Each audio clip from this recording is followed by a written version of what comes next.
Megan Tracy with us today. She's an assistant professor in the Sociology and Anthropology department, and she specializes in she's a political and legal anthropologist specializing in China, Inner Mongolia, for the issues of food safety standards and governance of food and health risks. And she's been working on the dairy industry, doing research on the dairy industry for over a decade now, and that's what she's going to be talking to us about today. Mm-hmm. Yeah. Thank you for inviting me today to share what are essentially sort of pieces of two different projects with you. It's been useful for me to kind of go through this process of putting these two different stages of research together in a piece that is been going through the research and the R&R revision process. One of the core criticisms of the reviewers for this piece was that it relied too much on written discourse, and this opportunity to come and talk to you all is giving me an opportunity to ground this a bit more in actual practices, things that we see on the farms in Inner Mongolia, and consider what is possible in sort of bringing these two sort of sets of fieldwork together. As many sort of standard anthropological narratives begin, I'll begin with a vignette. In the early spring of March 2013, I, together with two research assistants from my host university in Beijing, a professor at a local university in Inner Mongolia, and our driver, traveled to a model dairy farm not far from Hohhot, the capital of China's Inner Mongolia Autonomous Region. The visit wasn't our first to a dairy farm in the region, but it was our first to this particular farm. Like many of the others that we visited, this farm, though more prosperous than most, was run nominally as a cooperative. There's a picture of a farm. To put this in context, it's important to understand that both the structure of Chinese cooperatives and the collection of milk more generally differ significantly from those activities here in the United States. Following the 2008 melamine adulteration scandal, local governments accelerated and instituted policies to move small household farms, those generally with less than 30 cows, though this particular farm, the average household had 40 cows, which is quite large, onto what are called production complexes, where the production and distribution of raw milk could be better overseen and controlled. Farmers could essentially bring their cows to a centralized private or state-owned facility where they would then live and care for their animals.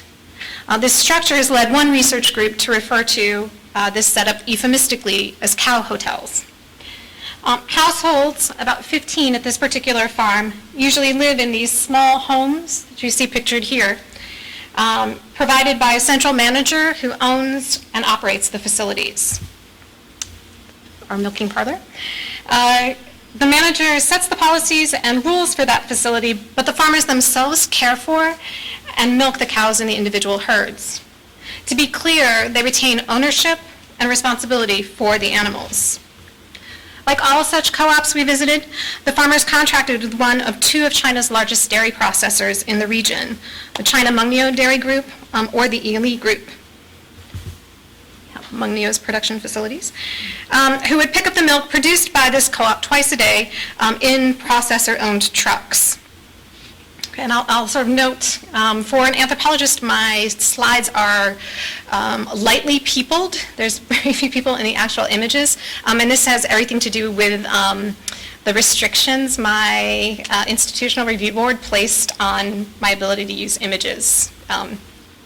So I'd be happy to talk about that or not talk about it afterwards. And also, I don't attach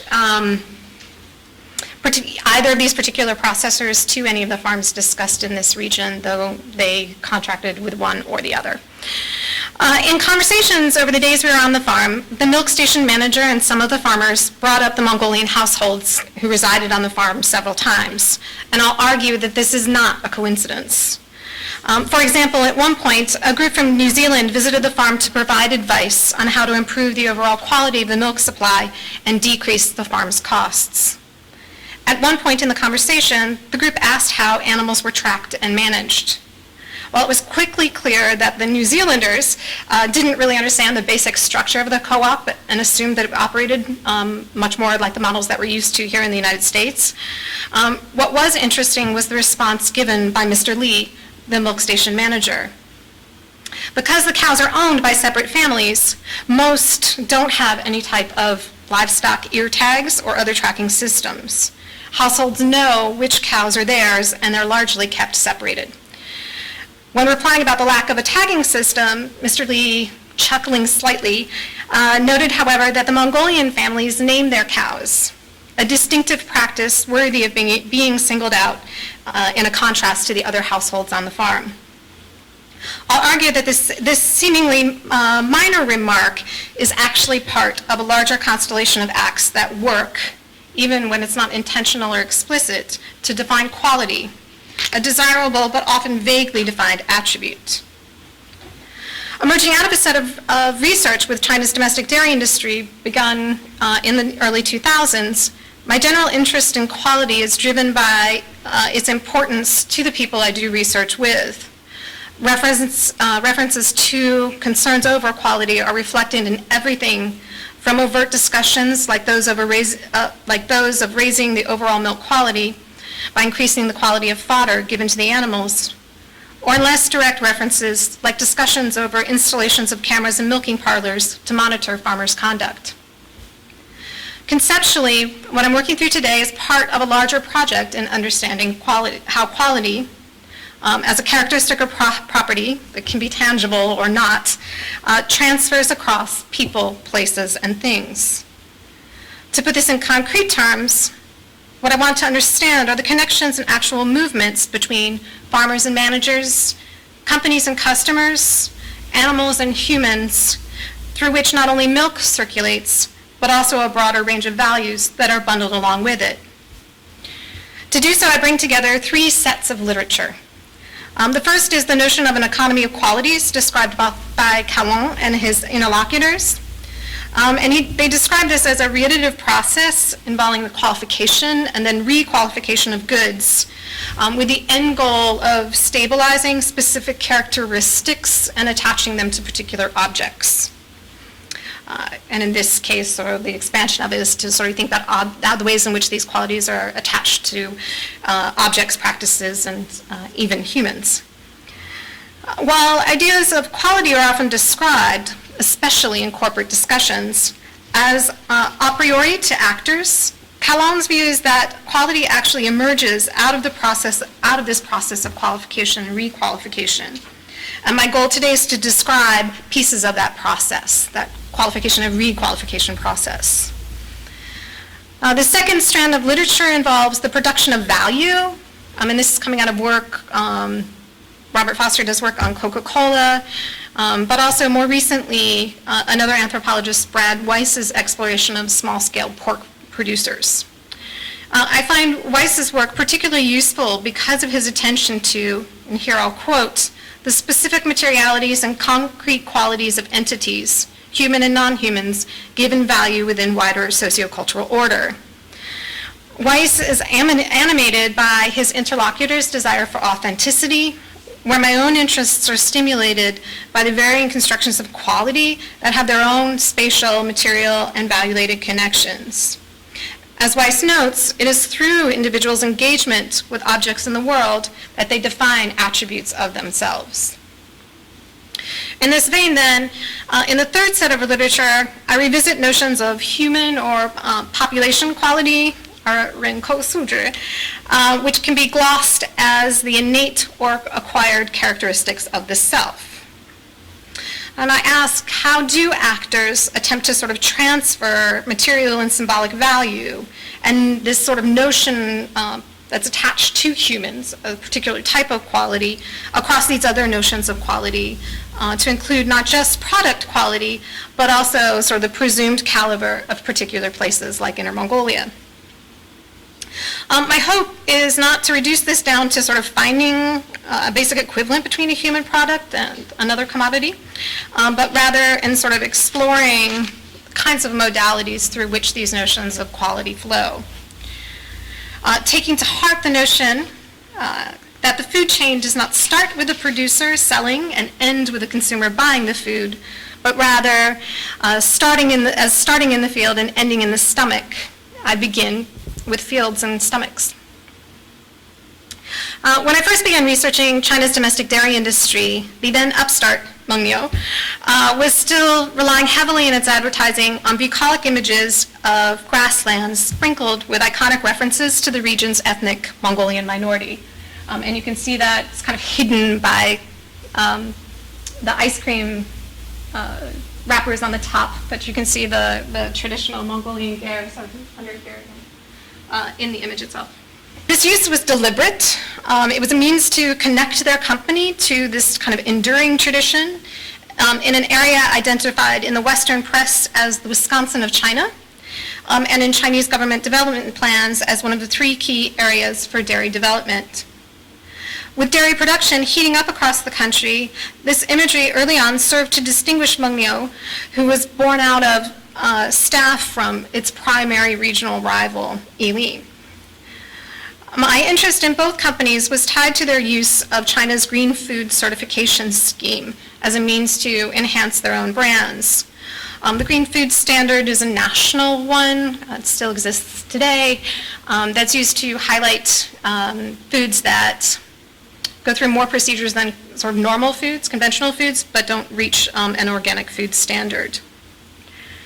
In an earlier publication, I explored how companies like Mengniu and Yili, together with actors in the green food industry, work to convert place-based characteristics into these kinds of sensory qualities that could then be packaged into their products, like milk and ice cream. My talk today represents an extension of this argument. If the previous exploration was place-centric, my focus today is broader, to explore how characteristics emerge in these interactions between material, cultural, and economic practices. In an economy of qualities, the relationship between the intrinsic qualities of a good, and by this Callon means its material attributes, is bound together with its extrinsic qualities. And these are those evaluations and judgment that serve to stabilize and differentiate one good from another. Quality itself is created through recursive processes that continually make and remake a good, service, product, or even human beings. This sequence of transformations performed by various actors in the chain actually creates these chains or networks through which ideas about quality are mediated. Callon offers sort of a helpful mediation using the materiality of orange juice to think through the qualification process. So much in the way that orange juice is evaluated through intrinsic characteristics like sweetness, acidity, how much pulp is in your orange juice, so too is milk evaluated on the basis of its taste, color, fat content, and aroma, among other criteria. These criteria are even enshrined in Chinese national standards governing the quality of raw milk production. Although consumers are likely unaware of the national standard and its specific criteria, in discussions with consumers, both in the majority Han population, but also, or especially more so among China's formerly pastoral minority groups, they inadvertently echo these standards. In 2003, I had the following exchange with a close Mongolian friend in Beijing, who I'll refer to here as Tuya, about milk and its desirable aesthetic characteristic. Tuya's hometown is in the northern part of Inner Mongolia, along the Sino-Russian border, and as part of our conversation, she claimed to always look forward to returning home so she could drink a bowl full of milk every day and quickly regain weight she felt she lost while living in Beijing. And she patted her stomach, reinforcing her statement. She went on to observe that with processed milk, the label says 100% milk, but she reasoned if processors take the fat out, how, she questioned, can it be 100% milk when something is removed? Instead, she sputtered, processed milk should be considered only 30 or 40% milk. From Tuya's point of view, the act of taking fat out significantly altered the substance of milk, so much so that it should no longer even be considered fully milk. So this provides sort of one illustration of how sort of sensory characteristics of milk become entangled with these kinds of place-based associations vis-a-vis this sort of evaluation of these characteristics themselves, like the fat in milk. Tuya's comments resonate with other evaluations based on the material composition of milk and its aesthetic qualities that I've heard across the decade or so I've been working on these projects. In the same year, a Tibetan Han wife and husband, when describing why they preferred to purchase milk from Inner Mongolian dairy processors, noted that milk from Inner Mongolia was a little bit purer and its quality somehow better. Comparing Inner Mongolian milk with that produced in Beijing, of the latter, the Tibetan wife said, they have more water.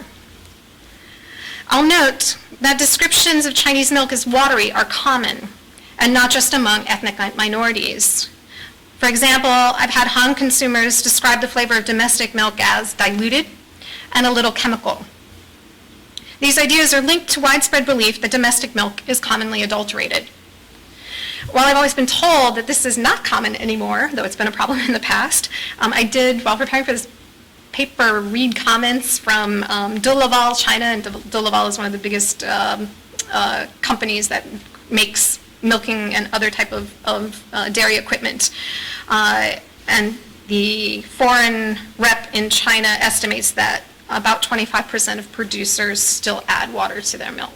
Right? So this appears to still be a problem. Both of these kinds of statements, the positive evaluations, the negative evaluations, are important, right, since they speak to some measure of quality and not to some measure of safety, right? And this is a key concern for Chinese consumers following a series of highly publicized dairy scandals. Adulterating milk with water won't hurt you, right, unless, of course, the water itself is contaminated. For the wife in this family, she emphasized always looking for a statement on animals being pastured when choosing a restaurant or a product on its packaging.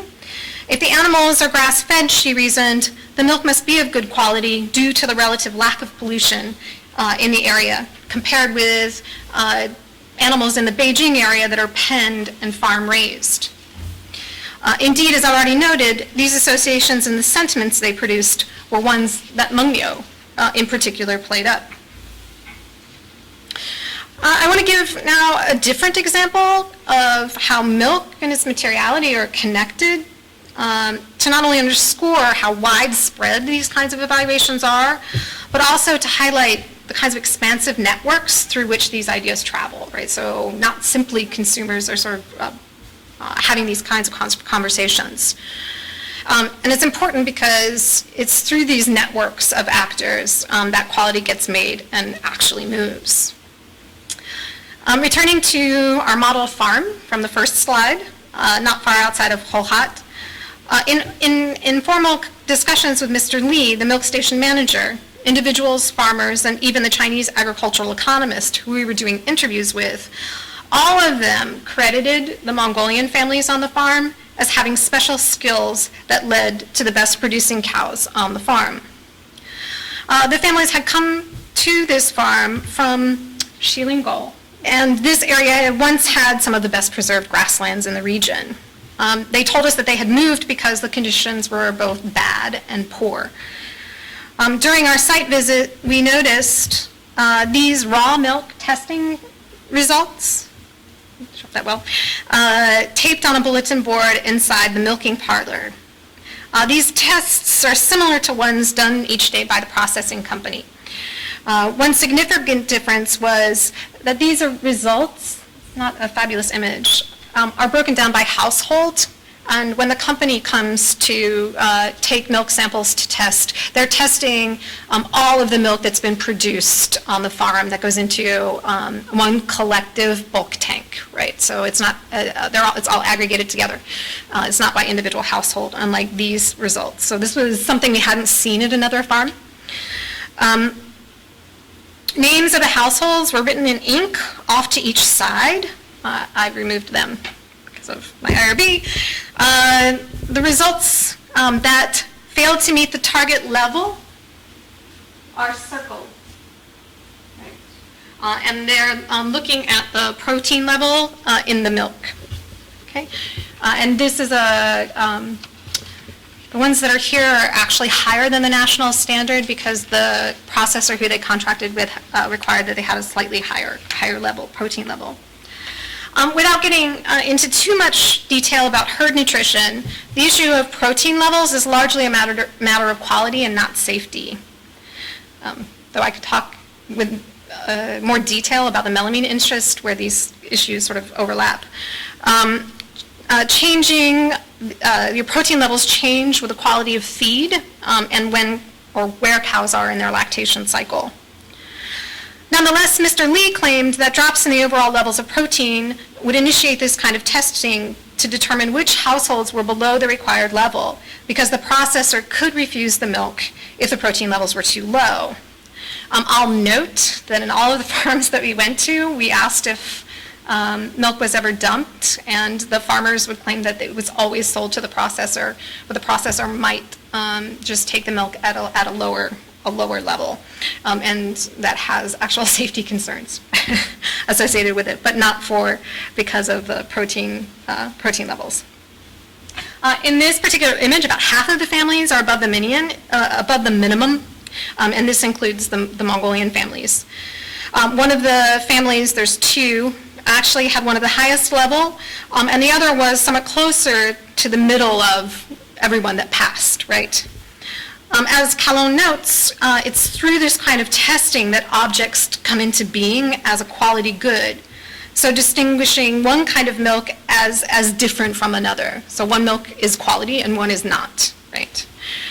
What's interesting here is that despite rhetorical claims by largely non-Mongolians to Mongolian superiority, through virtue of simply being Mongolian with a presumed primordial pastoral identity, on this day and at this moment, they didn't lead the pack.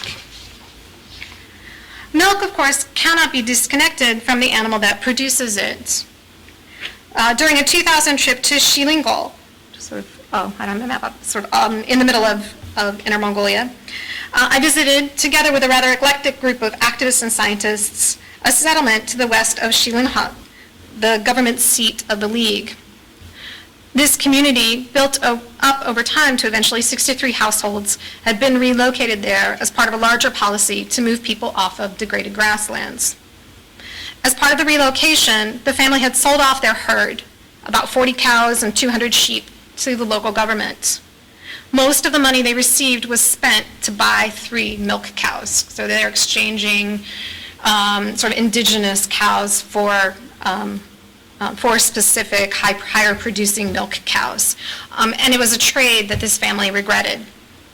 And these cows, and these are the new cows, were not indigenous to the region, and the family said that the cows weren't accustomed to regional conditions, giving the example that temperature fluctuations were too great for the animals and affected their production. In contrast to the ones they'd previously owned, these animals, they claimed, could not survive through pasturing, but instead were corralled and fed fodder that was an additional cost for the families to bear. The animals bought by the first groups of households to resettle in this area hadn't done well. They weren't producing at the rates that the families had been promised. And the families had heard that the local government would buy those initial cows back. In the meantime, the amount of milk the cows could produce was only enough to supply the local dairy company and not these big dairy producers, as again they had been promised when they were resettled. They weren't quite sure how they would make it if production didn't improve, but it wasn't possible for them to go back to their original homes. In 2013, the Mongolian families we interviewed at the model farm had a similar, if voluntary, experience of moving off the land, again, selling off their original cows, and in their case, purchasing Holsteins from a mix of Australian and Chinese stock. In contrast to the families in 2003, the 2013 families weren't simply pleased with the animals, but also with the changes in their overall conditions. If, like dairy farmers globally, unsatisfied by the price paid for their milk. In the words of one Mongolian farmer, the conditions in the co-op are better than in our old location, The facilities are more advanced, the cows produce more milk, the environment is more hygienic, and the design of the cattle sheds is better and more spacious. For me, these different perspectives on cows elaborate that sort of commingling of these intrinsic and extrinsic characteristics that produce together notions of quality. The discussion of the concrete qualities of cows, those that produce well and those that don't, encourages the elaboration of other types of evaluations that may be based on something else, like disappointment in unfulfilled promises. My point here is that this entanglement with, or where I've talked about this elsewhere, this sort of bundling together, become attached vis-a-vis these evaluations of these objects. These become part and parcel of quality narratives that then get picked up and moved, often with the objects themselves. To give a different example, the advantage that Mungnyo exploited in 2003 was to extol the company's links to the region and with Mongolian traditional pastoralism, highlighting those extrinsic qualities that play an equally key role in this qualification and requalification process. I've discussed the sort of connections made between place and product at length elsewhere, so here I'll simply note that as Chuya and the other consumers' comments highlight, a place can be tasted or otherwise sensed by relying on the physical qualities of these spaces, or what I argued were the sensuous qualities of these spaces. So that one can actually sort of taste the lack of pollution in the air, the lack of pollution in the grass, or at least people claim that they can do that. These qualities move across domains so that the superior qualities of the grasslands can be transformed into aesthetic and nutritional qualities of milk produced in the region. These actions require, and here I'll quote Callon, many professionals behind the scenes who come in at different stages in the life career of a product. As a result, these connections remain in flux as they kind of move through these different groups of professionals and consumers, farmers. If Mungnyo was quite successful in attaching their products and their presumed quality to the grasslands landscape through iconic references to the region and its Mongolian minority, their competitors, the Ili group, struggled around the same time with a rather unsuccessful campaign that also used the concept of natural grassland to promote the company's products. One marketing analysis indicates that the natural grasslands campaign's lack of success was due to this overuse of the grasslands as a theme among the top dairy corporations at the time. I argue that what allowed Mungnyo to be successful, I'm not up here anymore, with these types of common images was that it was grounded in the sort of specific terroir-like qualities of Inner Mongolia with its primordial pastoralism as the company's milk source versus Ili's kind of generic attachment to the grasslands. This isn't simply about branding, though of course that's part of it, but rather the manner in which qualities, or quality itself, potentially transfers between humans and the objects that they create, in bundling different characteristics together to sort of make that good. This understanding of quality as a property or characteristic resonates with Webb Keen's work on the semiotic relationships in the co-production of material and symbolic values that enables not only these connections to occur, but also to transfer as values cross different domains.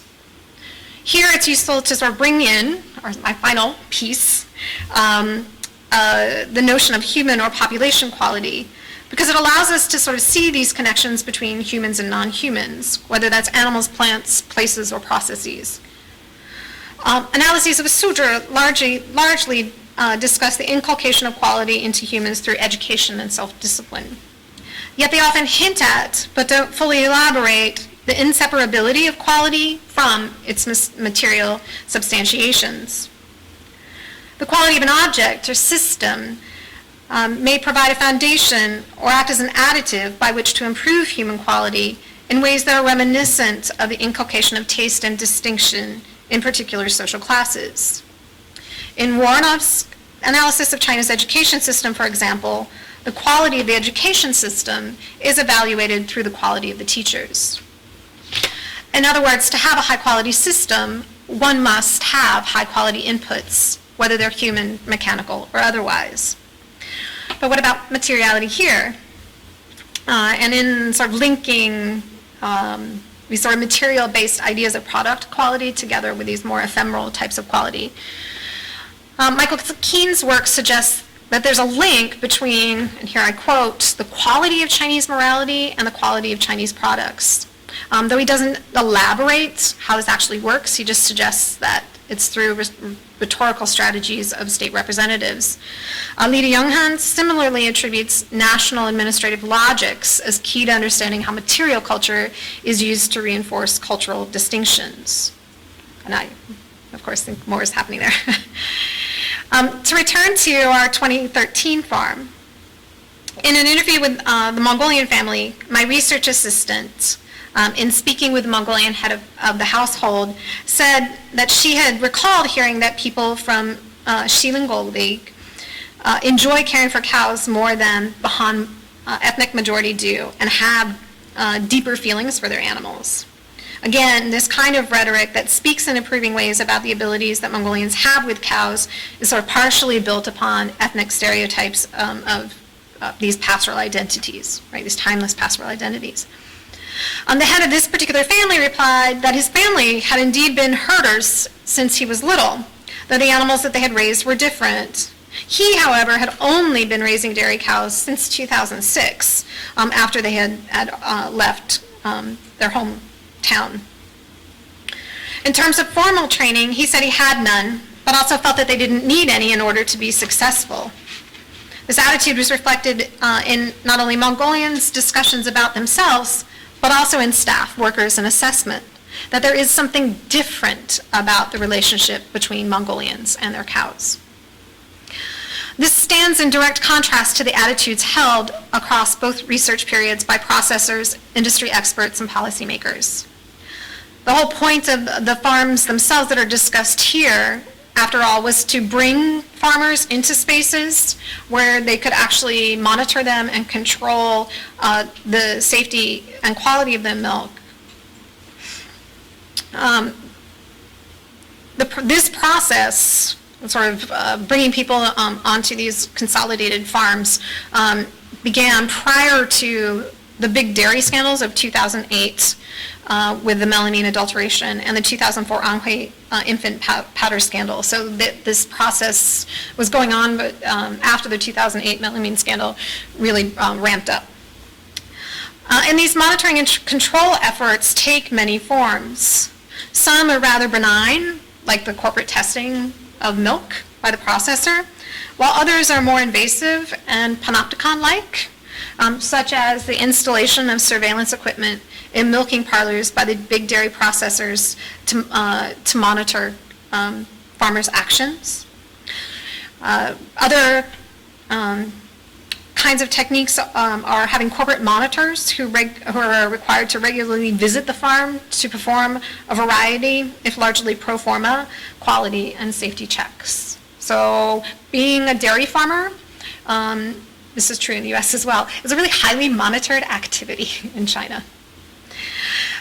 In 2003, members of the Green Food Development Center, the certifying body for China's green foods in both Beijing and in its sister office in Inner Mongolia, in fact described the overall quality of the industry vis-a-vis the good or bad quality level of individuals. While the evaluation of various producers varied substantially among representatives whose own experience and knowledge colored their responses, it's significant that these valuations of relative quality were consistently made. So people were always talking about the quality of people and whether their qualities were high or low. For example, in an interview with the Beijing green food representatives, they identified the quality level of farmers as the biggest challenge for the overall development of their industry, because farmers, with their low quality level, could not be trusted to abide by industry standards. In contrast, they expressed trust for the big corporations who already employed internal standards aligned with their respective global industries. This So that's their comments in 2003, and of course in 2008, the big dairy companies, including the ones mentioned here, also were caught up in the adulteration scandal. So in retrospect, this sort of looks like an ideal rather than a sort of firm commitment. In an interview with the section head of one of the technical departments at the Inner Mongolian Green Food Office, he focused on corporate knowledge of the procedures and the training that the Green Office then conducted. He said, quote, some companies' character, their suzhur, is pretty high. They understand more. Some locally run companies' cultural level is not high. We could talk to them for a long time, and they still will not understand very well. So we go over it again and again. This year we'll have training, next year also, and the year after that too. In his words, instilling quality in producers requires constant reinforcement. Farmers were, and clearly remain today, the target because small households, despite these consolidation efforts, still supply large corporations with their raw materials. The Green Food Development Center, for example, was participating in an integrated development strategy focused on this model of the enterprise base and farming household, which is part of these kinds of consolidation schemes, in order to improve the quality of their raw materials base. In a move that covers one piece of this kind of farm-to-table chain, the enterprise base and farming household are sort of treated as an integrated whole. And if you have control over all of them, then you have control over the system, whose purpose is actually to ensure that you have a quality output. Right? My point here is not only sort of the comprehensiveness of the system, right, the scope of all these efforts that seek to control the quality of the product as well as the quality of the producer, but that this comprehensiveness is fragile, right, and needs to be reassured all the time through training as well as recertification, inspection, and other types of monitoring. And this is really clear in sort of his final comment, right, that these quality is not ensured, right. I don't have the time or space here to elaborate more fully on the role that the corporations play in making and maintaining these different forms of quality. But I do want to give some sense of the breadth of these activities that go beyond the farm. This image is from a tour of Mungneo's corporate campus taken in 2003. These kinds of, I always think of them as like successories billboards, right? Are ubiquitous on corporate campuses and have their own kinds of other instantiations on farms and in production areas. So to see this discussing of this kind of internalization is fairly common. Here the viewer is asked about the conduct of themselves in relation to their ability to manage or control others, and reminded that one needs to conduct oneself in the appropriate manner before being able to manage others' behavior.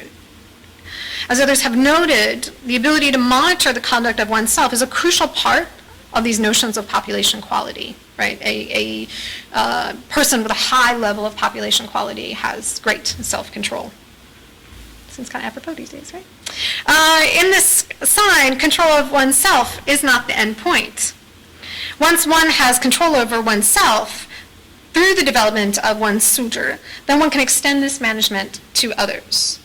Right, the gift that sort of gives on. The corporations are also largely responsible for what limited on-farm technical training that farmers have access to.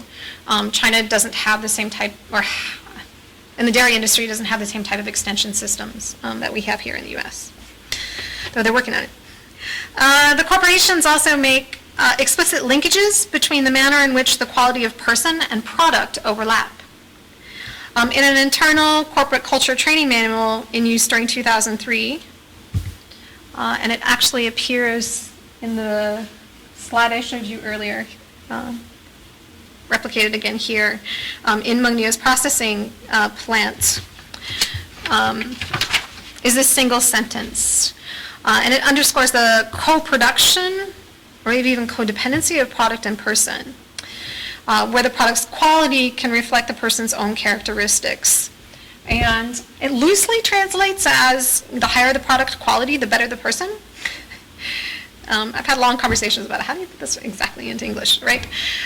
This suggests that behavior or character that can be learned and instilled to improve one's suzhou, and thus the value of the person, can also be transferred from person to product.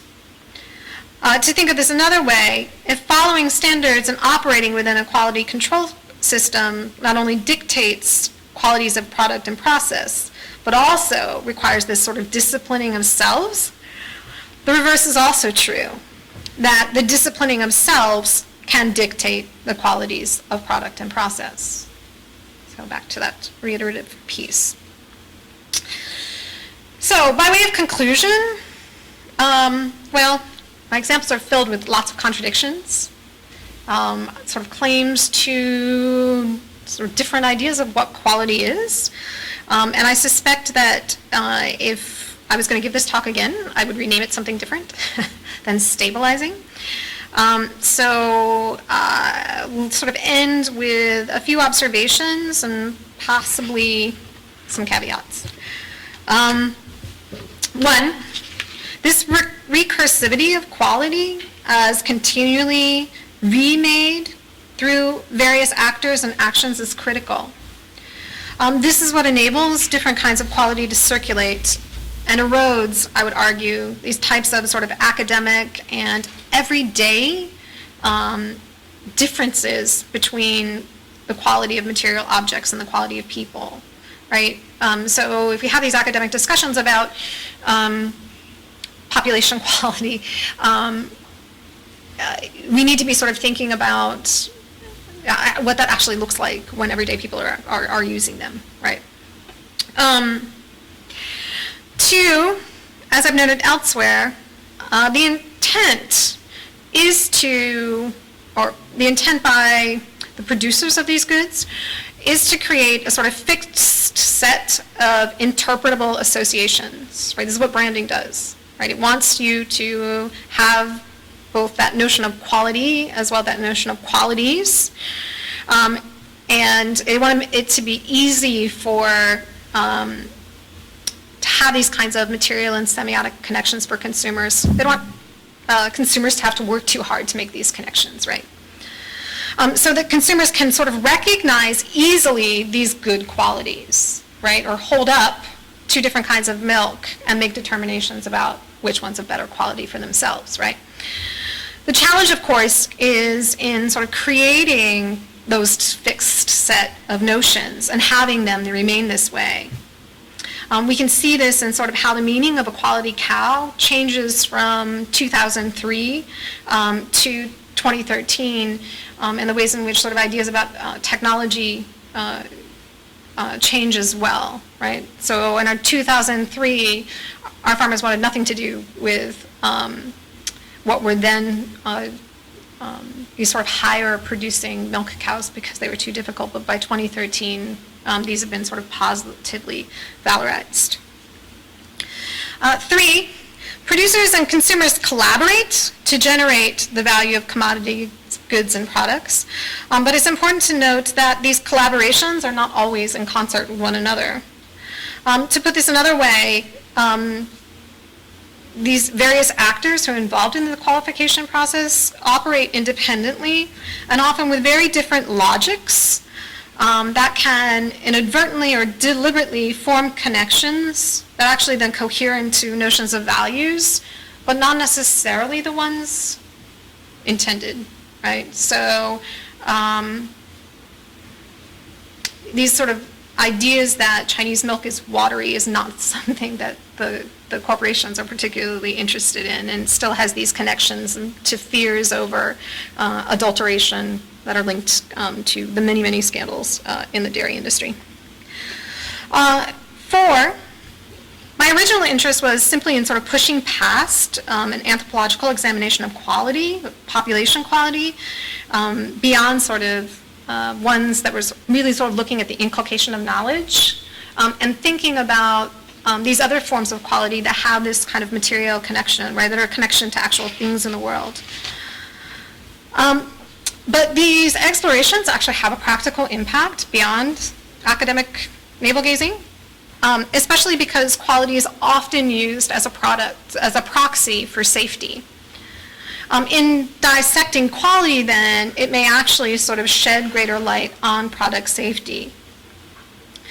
To go a little further down that path, an examination of quality that is sort of deliberate in its focus on these kinds of recursive aspects perhaps opens up a way to elucidate safety, which is often simply presented as a technical issue to be solved and not as a human problem. So when sort of looking at the differences between notions of quality and notions of safety, as I said before, corporations sort of operate with this quality as this X thing, and it's this kind of fixed notion. Safety is treated this way as well, and it doesn't take into account the types of social relationships and these kinds of recursive processes that are constantly making and remaking these ideas, right? And so while the notion of it is changing, the people involved in sort of ensuring these ideas of safety aren't sort of keeping up. Right, so they have tend to have a very sort of narrow idea of what sort of solving these challenges is, so how we get to having higher quality and how we get to sort of having better safety. Does that make sense? Hopefully it does. If not, you can ask me a question. While the goal in food production is always to have the highest level of quality, these ideas also sort of flow through what are really dense networks of individuals. Right? And there are many people involved in sort of producing and distributing one single industrialized food item. So sort of having this sort of sense of that reiterative, where there's different people in sort of the network sort of working to mediate these notions is worth sort of thinking about. But that these sort of connections are sort of also tenuous. And by this I mean that, I'm going to give it a material kind of example, but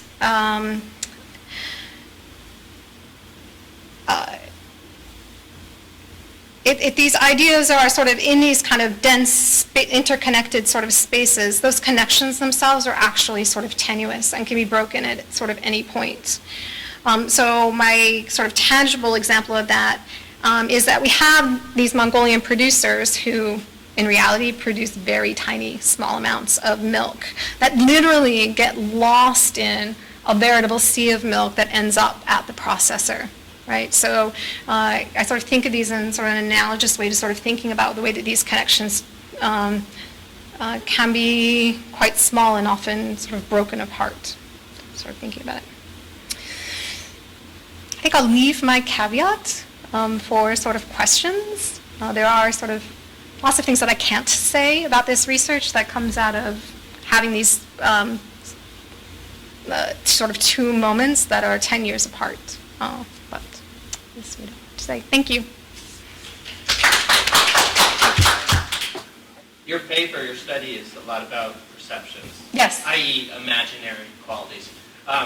So what I wanted to know is, how does the reality of coal and coal production, which is big in Inner Mongolia, conflict with this image of Mongolia or Inner Mongolia being this place of purity, and also those Orwellian signs that you showed of the sort of management inspirational Right. signs? Our successories.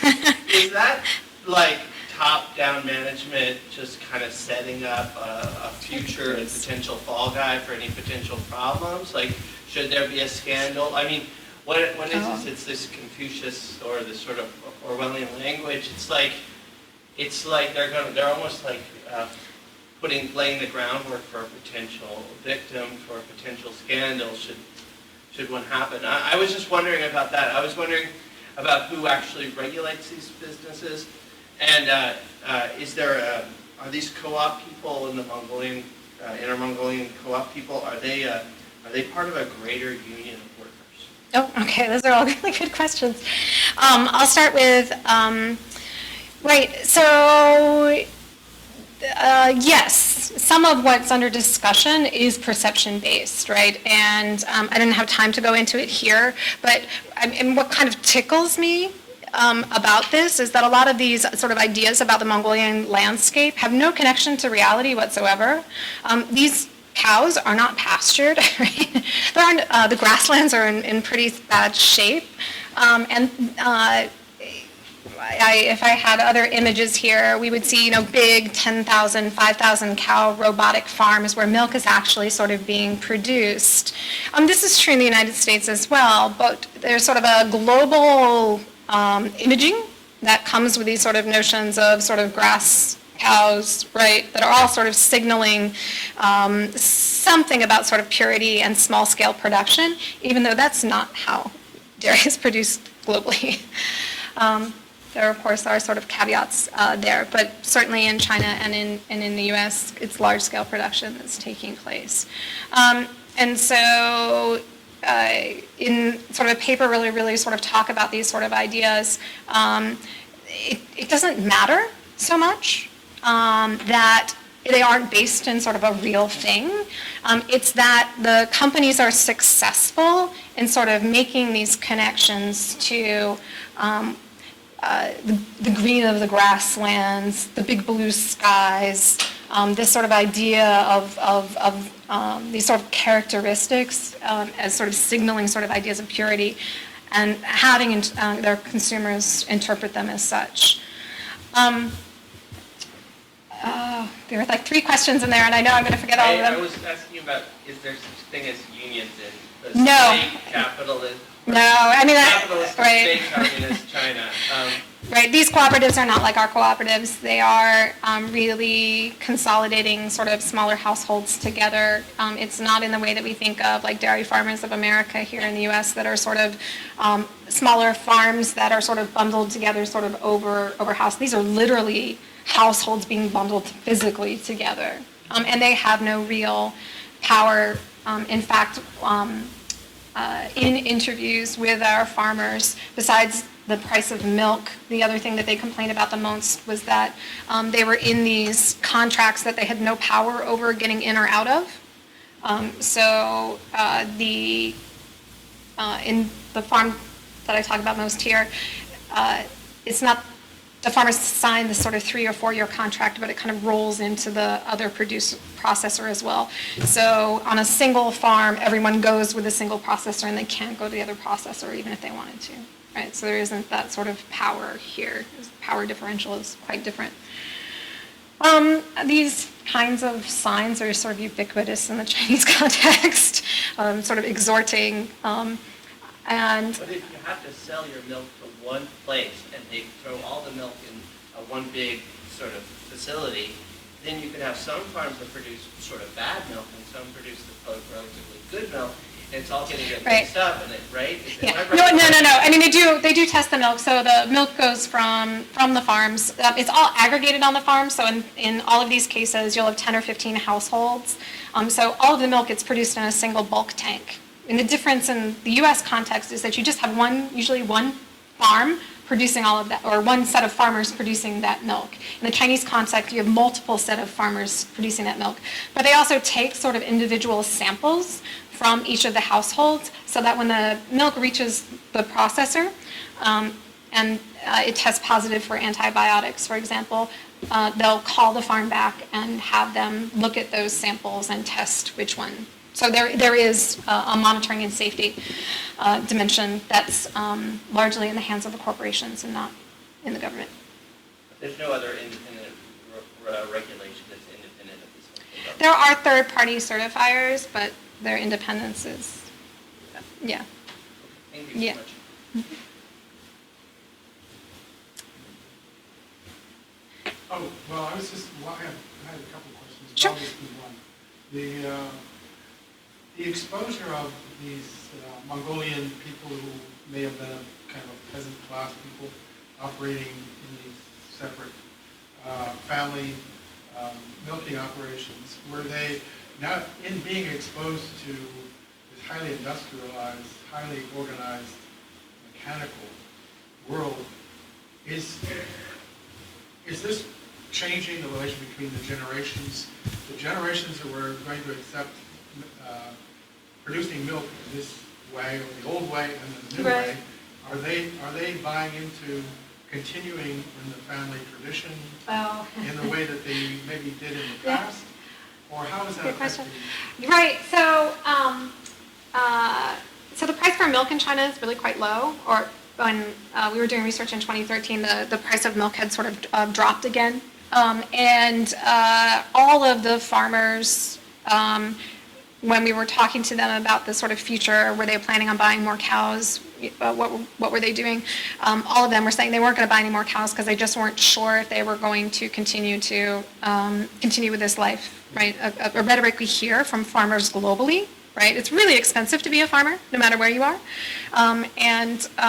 Sort of the cost of the inputs, this is the 2003 example, but the cost of the inputs for the 2013 were quite high. They had to buy feed because these are genetically engineered animals that need conveniently U.S. grain in order to sort of produce at the levels that they need to. So this is really expensive for these farmers, and many of them sort of talked about, well, I don't know how long term this will be, we'll give it up, except for the Mongolian households. They were the ones that sort of were like, no, this is our life, this is what we're just going to continue. But they've gone through sort of a series of transformations from sort of a more traditional multi-animal herding structure to, I sort of think of this as a midpoint where this is the 2003 image, and they're sort of being brought in. Animals are no longer grass-fed or pastured, right? They're all in corrals and being fed fodder. And you have a milking equipment, but it's like one cow by one cow by one cow. In 2013, when we were talking to Mongolian families, one of the things that they really liked about sort of the change in their circumstances is that they now, let's see, do I have the image of they now operate in these sort of large-scale milking farmers and facilities that make it really easy to milk multiple cows at a time. So in terms of their actual labor, it had gotten a lot better, and this is why they talked about the conditions being better for them. But it's a world away from these kinds of traditional pastoral associations that we have. So first I wanted to thank you for a really interesting talk. Thanks. And I had two questions. Sure. The first one is maybe a little bit more rhetorical, but I'm curious what the ramifications of more recent seemingly stepping away from, in both official and popular discourses, stepping away from the concept of suture in favor of lending. Oh, yeah, right. This kind of argument might be. And then the second question is, I'm curious with the management and production people that you talked to, and also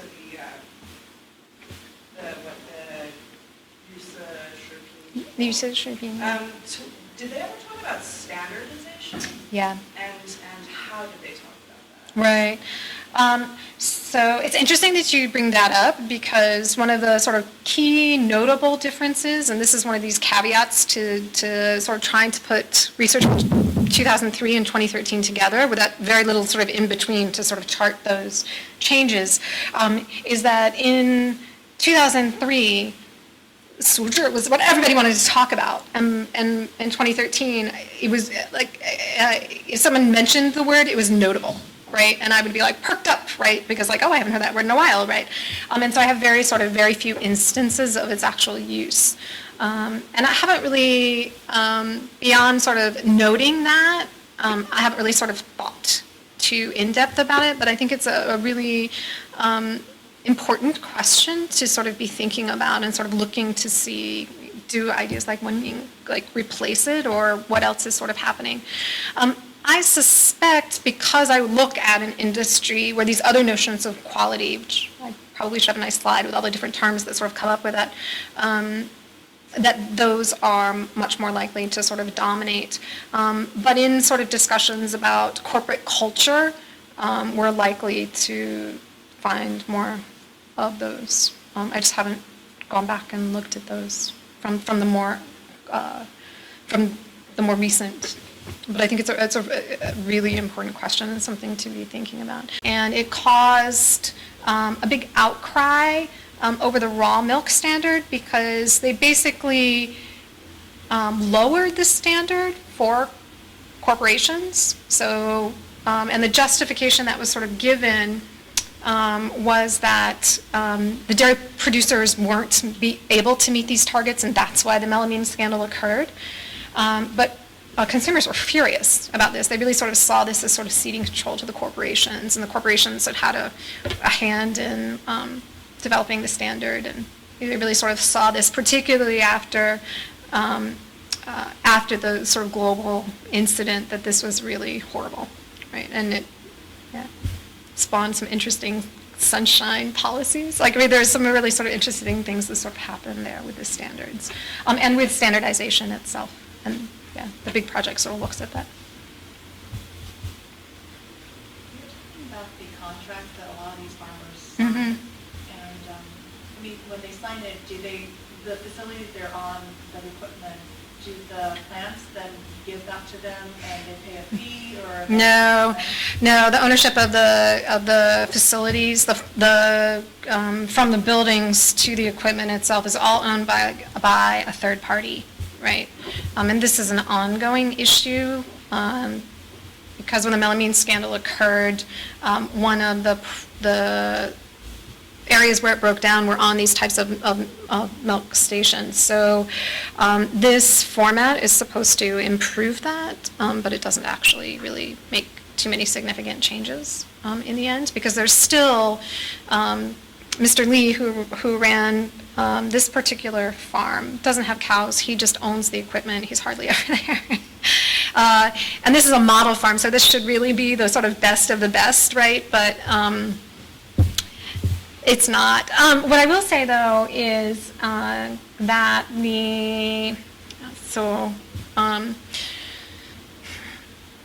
the corporations seem much more invested in being involved in the process. So at the farm, they come in with their own trucks, then they pick up the milk and they transport it, and they have a bunch of different safety measures. So they send out tags that are identified by day, and so they literally seal the milk truck up so no one can adulter milk from the time it leaves the farm till it hits the processor. And these are all in response to the 2008 scandal. But we also visited much smaller non-model farms that weren't producing that their milk had a lot of issues with it, and the companies were still purchasing milk from them as well. I seem to hear you saying that about 25% of the milk still gets diluted. And the quality and the standard doesn't seem like there's enough caring from the top or from maybe the general population. Is it just people are used to that, or? The population cares, and this is one of the reasons why there's still infant formula, importing infant formula from other countries is still quite high. There's still import bans in countries like Australia, so you can't take too much milk powder out because people are choosing to purchase it from processors outside of the country because they just assume that the processing is more reliable elsewhere than it is internally, despite a lot of work, right, both on sort of the government part and the corporation's part. China's been massively revising its food safety law and the actual sort of system behind it. But at the end of the day, I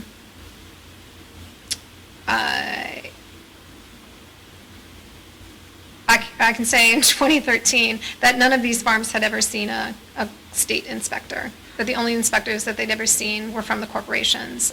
And whether they inspected was, what that inspection looked like. We never happened to be there when one of these I just don't know how often they occur. People just say, oh yeah, they come. You're like, well, how often? And they're like, oh, I don't really know, right? So, there are these sort of daily or weekly kind of monitors that sort of come around, but they're not actually sort of doing the testing of the milk. The testing of the milk is happening by the milk station managers and then at the processing facility, but there isn't there's not much like our own system, the state workforce to do those kinds of activities is too small, and globally there's been a real shift away from sort of testing to food safety that works if you have, potentially works, right? But it relies on the corporations taking on those responsibilities, and are your corporations responsible? And yeah, and corporations in China don't get held to account, right, through the rule of law. I was interested in the branding aspect of Mongolian, Yeah. using the Inner Mongolian landscape. And I was remembering when I was doing fieldwork in Inner Mongolia, the other big company, Mhm. which has Islamic certification. Yeah. And given the context in China where people feel often going to like Hui's a restaurant that it's better quality because it's Islamic, therefore it's more mature in Yeah. terms of quality. Right. Wondering whether you use that kind of aspect. Definitely. Right. They definitely use that. And in 2003, even though I was looking at sort of green food certification with my Muslim friends, I would sort of ask them, I'd be like, so what do you think about, the halal certification? And their response was generally, well, it must have gone through some extra steps, so even if it's not exactly halal, something else has sort of happened to it, and the sort of the aggregation of sort of multiple steps means that it probably will be safer than others. I mean, because the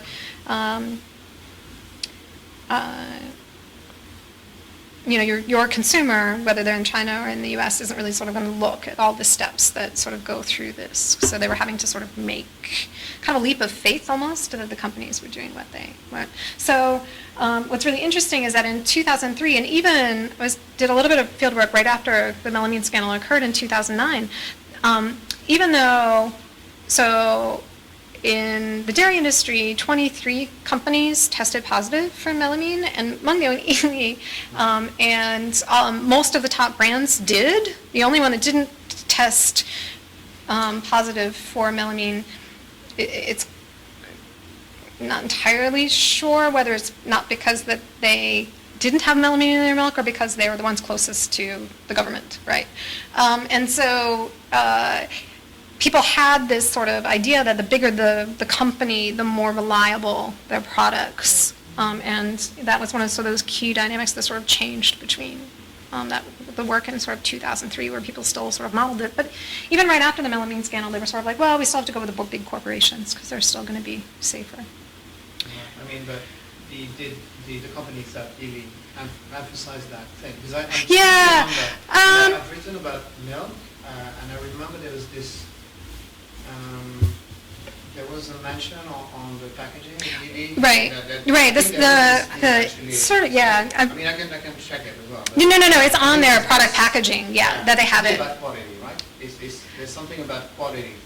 Right. There's multiple sort of certification schemes on Chinese. So I was looking at the green food industry, and so China had at the time they had this they still do. They had 4 different types of certification.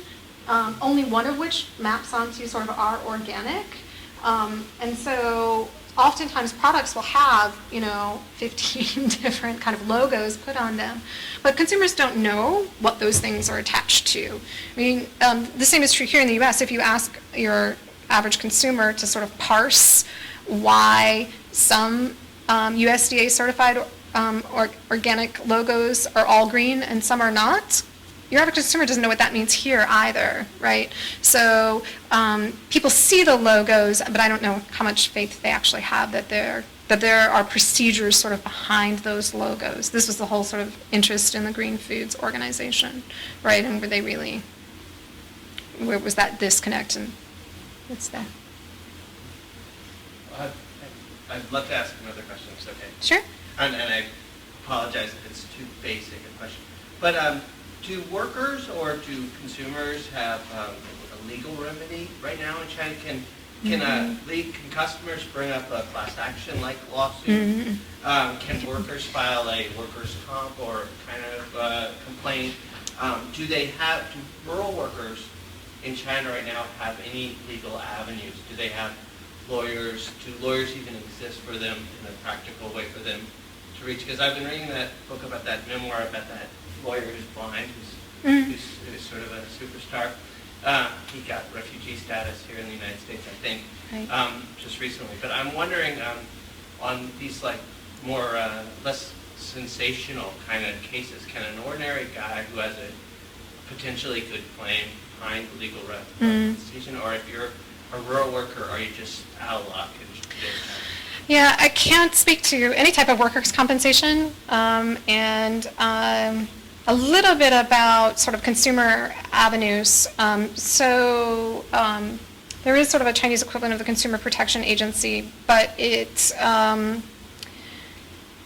seemed to be gaining power when I was doing work in 2003, and that's largely sort of been taken away. Should you just bash them in the media and on the internet? I mean, isn't that the democratic response? If you don't have a legal avenue, you just bash them and all of these in the emerging free press? Companies have sort of hotlines and things that you can actually call. I don't know, just because it's not part of my research, whether people sort of file suits. And if they do, the likelihood of those being successful are probably quite low. The one case that I was talking about earlier that's kind of interesting, that I can speak a little bit more to, is so when the raw milk standard was being developed, and there was this idea that there was some collusion between the corporations and the regulators over that standard itself.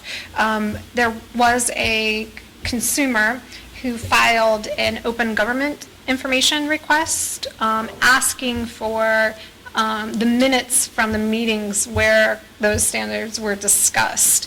And it was really interesting because here in the U.S., I guess, this is not, I'm interested in this one particular case, right? So I know a little bit, but not a little bit to get in trouble, but not a lot about China's open government requests. But when they were hearing the case in Beijing, they actually said that sort of analyses here said, well, we wouldn't grant those meetings in an open government request because they wouldn't be considered something that was covered by it. But there were questions about whether in China, whether they would allow for those meetings. And so the case did proceed, and the consumer, the companies, or I think it was the Dairy Association, I can't remember who the actual sort of plaintiff on the other side was, the Ministry of Agriculture, I think, said that they were directed to sort of give a response to the consumer, but there was no sort of follow-through there, right? So in a sense, the sort of consumer wanted access to the information, but then there's no implementation for them to actually turn that information over, right?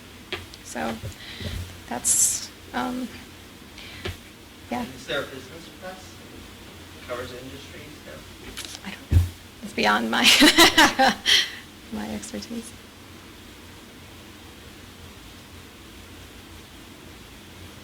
Just one extrinsic sort of question, what to do with how is this affecting the relation between the central government and Mongolia with implanting this kind of economic structure in Mongolia in some way to pacify Mongolian people, making you, at least the elite, how is it affecting the elites, I'm wondering, in Mongolia with their acceptance of the changes that occur in China as a whole? That's a very good question, I know. That's sort of like very interesting. With Inner Mongolians in China or with the country itself? Well, how is it affecting the elites within Mongolia? Well, I don't know of sort of ethnically Inner Mongolians who are up in the food chain of these sort of corporations, right? I haven't met them, right? Most of the actual Inner Mongolians that I've met are farmers, right? Or former herders that are now sort of participating this way in the industry. But I think that to kind of speak back to the concerns over environmental damage there that are being done by several industries, but also the sort of gutting of agricultural labor are all issues of big concern. So while these type of farms continue to exist, the government wishes that they didn't, right? So there's been a really big push to sort of create these very large farms that really don't require, they're roboticized. So, roboticized circular milking parlors that don't require as much labor sort of associated with them. So sometimes when we would visit farms, we would ask about farms that were sort of unlike these, that sort of were nominally cooperatives as well, but they didn't actually have multiple households sort of working for them. The sort of cows had sort of been taken over by professional workers, right? Professional dairying individuals. And when we asked where the farmers that sort of technically had access to that property, they had all gone elsewhere for work, right? So there's a sort of similar trends in sort of the labor force, the agricultural labor force that we would see here in the U.S., where we also have sort of this consolidation of dairy farming, and we're losing family farms here. So different dynamic with sort of different processes, but the consolidation aspect is something that's sort of shared. Is this politics, is that precipitating a flight to the urban centers? Yeah, absolutely. I think earlier you mentioned the cows were genetically engineered. Can you say a bit more about that? Yeah. So one of the kind of fascinating things when we did the research in 2013, artificial insemination, right, is sort of one of the key techniques for how you get your farm is full of female cows instead of male cows, right? Because you don't want male cows because they don't produce milk. So, so we had sort of anticipated that there was artificial insemination going on, but the demand for cows were so great at this time, it's kind of dropped off since then, that they were shipping live animals, calves, out of Australia to sort of feed the demand for the expansion of the industry itself. So, gosh, I wish I had a figure that the sort of growth of the industry has really sort of exploded, and because of the demand for milk, and this is one of those issues that's caused so many problems in the industry itself, is that it can't keep up. So it's been willing to sort of take substandard milk because it just needs milk, right? And it's sort of had some sort of interesting dynamics of the ways in which they're sort of getting these, very expensive, very technologically sophisticated sort of animals onto the farm. But once they get there, the quality of feed in China is so poor that all of the inputs, fodder, and other things need to be shipped in from outside of China. So when we were doing this project, I was interested in sort of who's doing technical training, who actually does training with farmers and managers and sort of this kind of process. And I ended up talking to the U.S. Grain Council because they were one of the entities that was actually offering workshops on dairy food safety, because there's such an incentive for them to continue to sell U.S. grain to China to feed this, the demand for this and of course livestock in general. So there's unexpected moments in field work. I never thought I'd be talking to the U.S. Grain Council, or that they would be doing these kinds of food safety workshops. Was kind of surprising to me. But there was a core interest there on our part. It'd be interesting to sort of see, right, if China, so one of the interesting sort of dynamics now with this sort of tensions between China is that our farmers are not happy that this is occurring because we're able to grains, our surplus is being sold to China. So this is produced, it is produced to sort of ship everywhere. The processors, all of the big processors have multiple processing facilities across the country. The largest for Mengmu and Yili are in Inner Mongolia itself, because this is one of the areas where they have the greatest resources, right?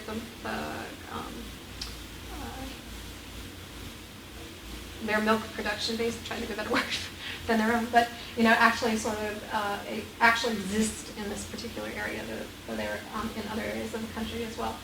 Answer your question right there. You're asking about the UHT. Oh, the UHT milk, right. So because the dairy industry, while there's always been dairy production in China, the sort of modern dairy really sort of takes off in the mid-'80s. And there it's primarily sort of liquid fresh milk, but it really booms in the 90s with the construction of companies like Mengniu and Yili. And Mengniu, which is an offshoot of Yili, there are 5 guys who get together, right, and leave Yili and start their own company. They actually start advertising milk before they're actually producing it. They're like the Bill Gates of China, right? There's tons of books written about this company. But, their then CEO, he's no longer the CEO. They started producing specifically UHT milk, there's a link there between China's school milk program as well, but Chinese consumers have more access to UHT milk than they do to actual fresh milk, so there's a taste preference there for UHT milk, which tastes different from fresh milk. Yeah, ultra high temperature. No, it's the kind that you like, the Parmalee, the kind that you find here, the one that you can buy off the shelf. It's shelf stable. It's processed at a higher temperature, so it tastes cooked to American consumers because it is slightly cooked. It's more durable. It lasts like 6 months. Right, but it really revolutionized not only the dairy industry in China, but also across many parts of the world where refrigeration and refrigerated containers weren't available. There weren't the distribution mechanisms in China that would allow you to ship cold storage stuff from one place to the other. So when UHT technology came through, it really sort of allowed for this huge explosion of dairy processing and dairy consumption to occur in the country. Sort of rationalizes the cold chain too, because raw milk requires a very, very demanding maintenance of the cold chain. So the further the transportation is, the more difficult that is. Right, and I mean, a future project for me would be involved in sort of recombinant dairy products. I mean, there's really kind of fascinating things that are happening on the technology side with all different types of dairy solids and liquids and yeah. Is there any indication they might go into cheese production?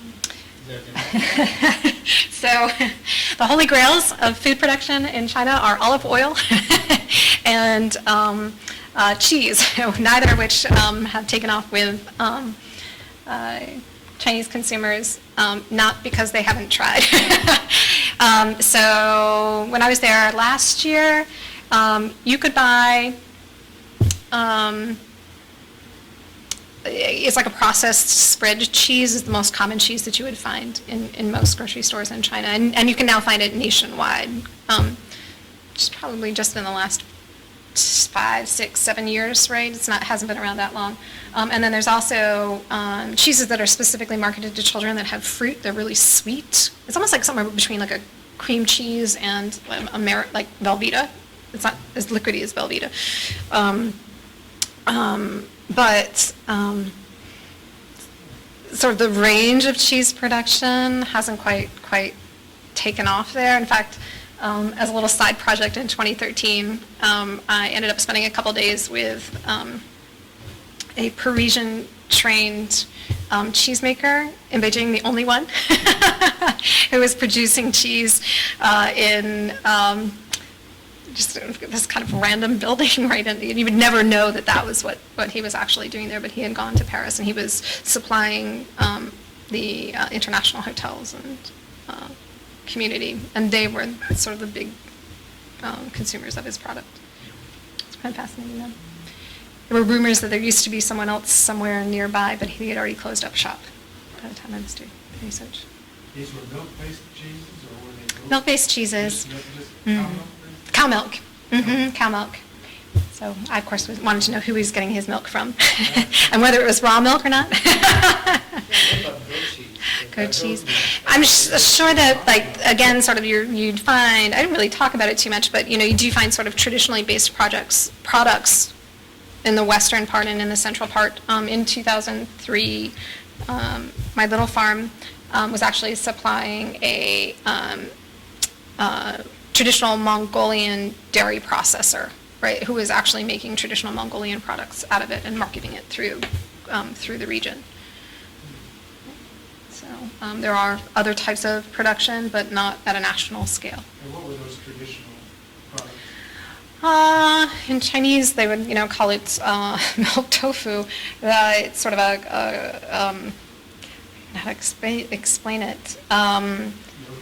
No. It's a harder, sort of denser, it looks much more like tofu. But it's sort of a range of products from like a clotted cream style product, how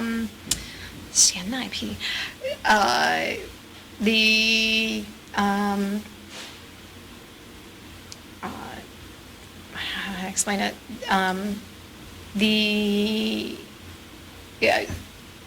So they would produce it by allowing full fat milk to in bowls. I don't know the exact production process, and then they take off the sort of top layer once it sort of hardens and ages, and that's its own style product as well.